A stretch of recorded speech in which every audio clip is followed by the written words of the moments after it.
Aba jennee kana kanumaan jalqabna afaanuma keenyaan katabnee dubbifna afaanuma keenyaan jabarsiifna qubeedhaan jalqabna wallaalli haa baatu katabnee dubbifna wallaalli.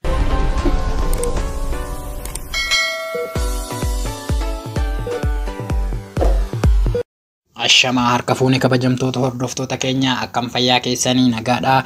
Ani Dr. Caalaa Didhaan jedhama. Har'a viidiyoo tokko mata dureen isaa qaama saala dubartootaatiin dhangala'aan ba'u kan dhangala'aa qaama saala dubartootaatiin ba'u jedhu irratti qabannee dhufnee jirra.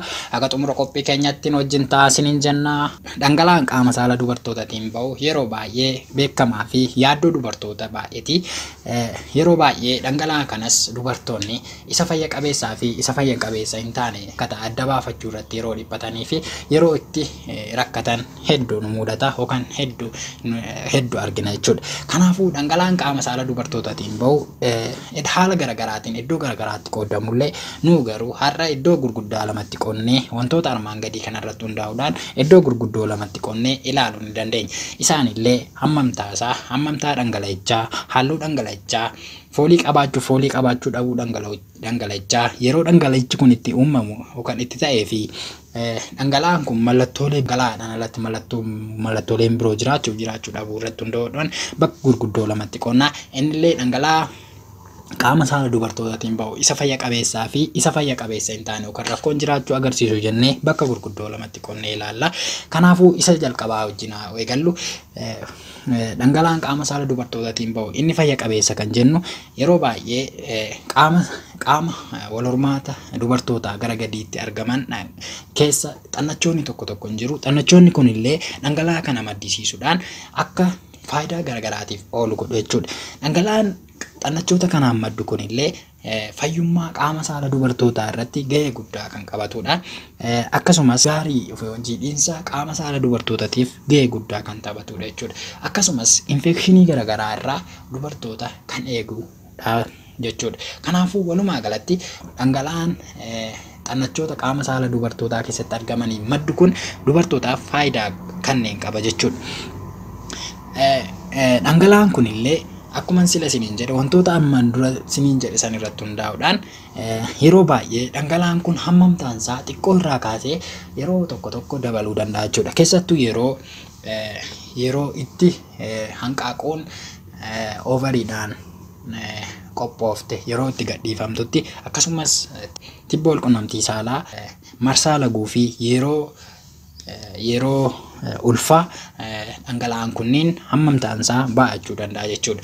Halluun dhangala'aa isa fayya qabeessaa yeroo tokko bishaanawaa yookaan halluu dhabeessa ta'uu danda'a. Yeroo tokko immoo adii ta'uu danda'a jechuudha. Akkasumas fooliin dhangala'aa kana yeroo baay'ee foolii dhabeessaadha. Foolii kan hin qabne jechuudha. Al tokko darbee garuu keessattuu yeroo ulfaa fooliinsaa foolii xiqqoo kan baay'ee hamaa hin taane qabaachuu danda'a jechuudha. Mallattooleen akka dhukkubbii yeroo walqunnamtii saalaa, dhukkubbii yeroo fincaan akkasumas dhukkubbii gara gadii, hoosisuu, ho'aa fi akkasumas madaan qaama saalaa kan waliin qabannedha jechuudha. Inni fayya qabeessi. Egaa dhangala'aa qaama saala dubartootaatiin ba'u inni fayya qabeessi hagana ta'e jennee immoo inni fayyaa hin qabne yookaan immoo rakkoon jiraachuun agarsiisu immoo maal fadha kan jedhuuf immoo inni kun faallaa isa amma jennee kanaati jechuudha. Kanaafuu hammamtaan isaa xiqqoo irraa hanga baay'ee ta'uu danda'a. Halluun isaa yeroo baay'ee kan amma sila siniin jenne sanirraa adda kan ta'e yeroo baay'ee rakkoo san maaltu fidoo kan immoo rakkoo maaltu jira qaama saalaa dhangala'aan sun akka dhufe kan godhe maalidha kan jedhu irratti hundaa'uudhaan keessattuu baakteeriyaadhaan dhufe moo fangasiidhaan dhufe moo infekshinii garaagaraatiin dhufe moo kaanseriidhaan moo kan jedhu irratti hundaa'uudhaan halluu garaagaraa qabaachuu danda'a jechuudha. Fakkeenyaaf kan infekshiniidhaan dhufan infekshinii kanas iddoo lamatti qooduu dandeenya. Isa walqunnamtii saalaa wajjin wal qabatanii fi isa walqunnamtii saalaa wajjin wal hin qabanne jennee qooduu dandeenya. Isaan infekshinoonni walqunnamtii saalaatiin dhufan keessattuu dhukkuboota walqunnamtii saalaatiin daddarban dhufan yeroo baay'ee halluu magariisa yookaan immoo halluu boora kan qabanidha.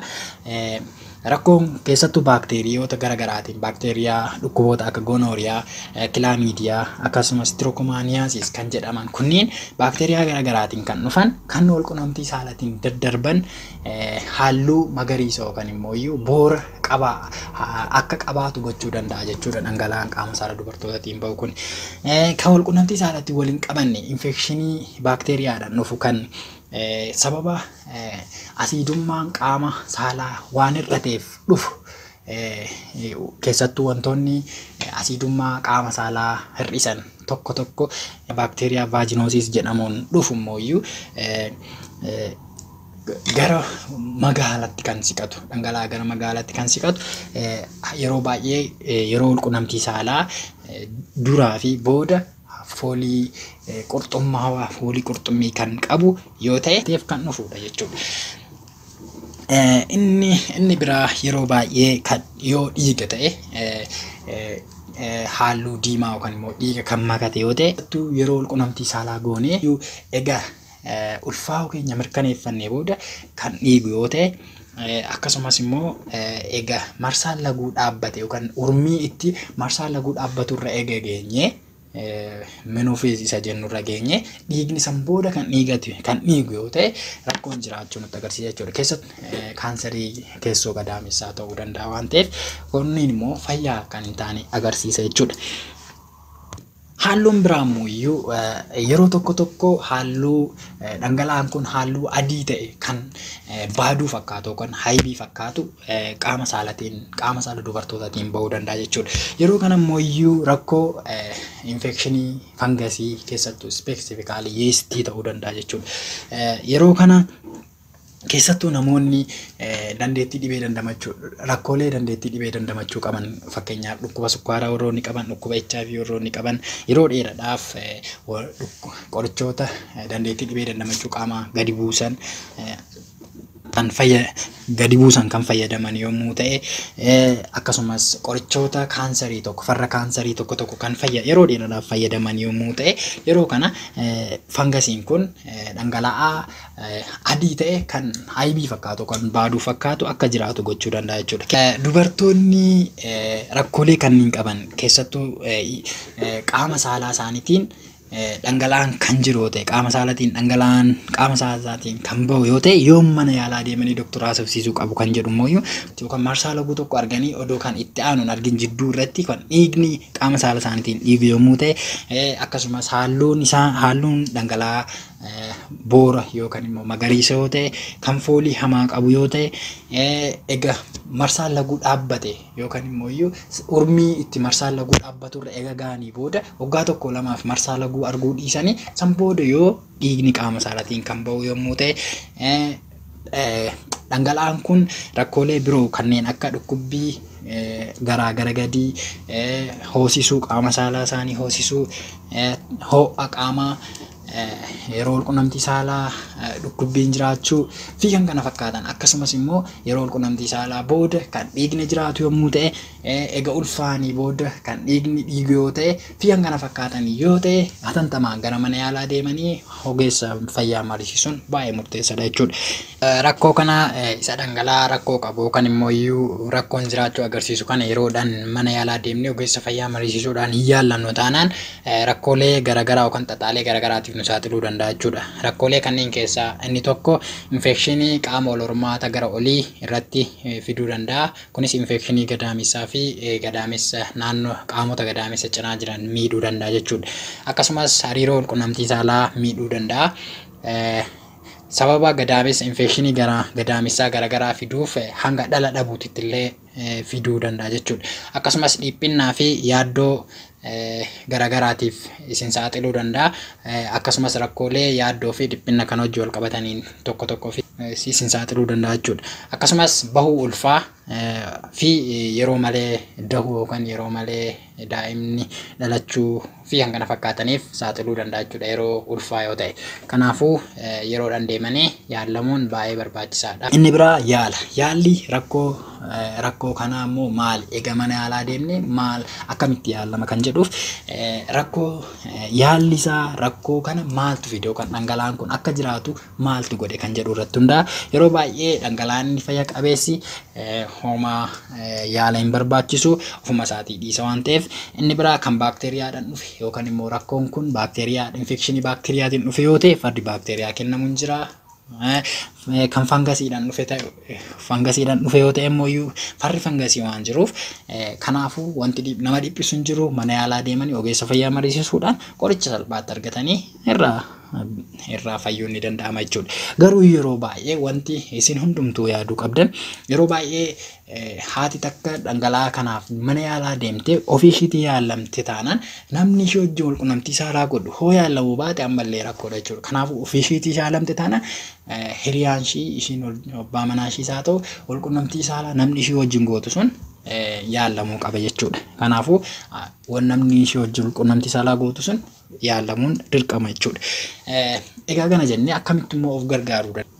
Tokkoffaa qulqullina qaama sirriitti eeggachuu keessattuu guyyaa guyyaadhaan ala qaama saalaa sirriitti dhiqachuun baay'ee murteessaadha jechuudha. Qulqullina qaama saalaa kanas kan eeggachuun danda'amu bishaan ho'aa yookaan xiqqoo ho'e akka badaa odoo hin ta'in xiqqoo kan ho'e fi akkasumas saamunaa foolii hin qabne fayyadamuu ni dandeessu jechuudha. Saamunaa foolii hin qabne kanallee yeroo baay'ee gubbaa qaama saalaatti qulqullina kan eeguu qabnu gubbaa qaama saalaati malee saamunaan kun keessa seenuu hin qabu jechuudha. Keessoo qaama saalaa keessa seenuu hin qabu. Saamunaan kunis keessoo qaama saalaa seene taanaan asiidummaa qaama saalaa hir'isuu waan danda'uuf rakkoolee saaxiluu danda'a waan ta'eef haga danda'amaa ta'een saamunaan kun keessoo qaama saalaa seenuu hin qabu jechuudha. Inni biraa paantii yookaan immoo uffata jalaa haaraa ka bitattan yoo ta'e yeroo hundumaa odoo qulqulleessin yookaan odoo hin miiccatin godhachuu hin qabdanii jechuudha. Akkasumas dibata garaagaraa urgooftuu fi doodiraantii garaagaraa naannoo gara qaama saalaa keessanitti tasuma fayyadamuus yookaan dibuus afuufuus hin qabdan jechuudha. Inni biraa uffata baay'ee hin qabu yookaan paantii garaagaraa paantii baay'ee dhiphaa ta'es fayyadamuu hin qabdan jechuudha. Inni biraa walqunnamtii saalaa daangaa hin qabne gochuu hin qabdan. Akkasumas walqunnamtii kamuyyuu nama hin beekne wajjin kan gootan dirqamoo isinitti ta'e odoo koondomii garaagaraa odoo hin fayyadamin walqunnamtii saalaa tasuma gochuu hin qabdan jechuudha. Uffata paantii yookaan uffata jalaa hoo bitattan kan uffata ofitti harkisuu danda'u odoo fayyadamtanii baay'ee gaariidha jechuudha. Inni biraa yeroo teessuma teessan yookaan yeroo sagaraa baatan sagaraa xumurtanii booda teessuma keessan yommuu qulqulleeffattan sochiin harka keessanii fuulduraa gara duubaa ta'uu qaba jechuudha. Maaliif duubaa gara fuulduraa ta'e taanaan rakkoolee yookaan baakteeriyoota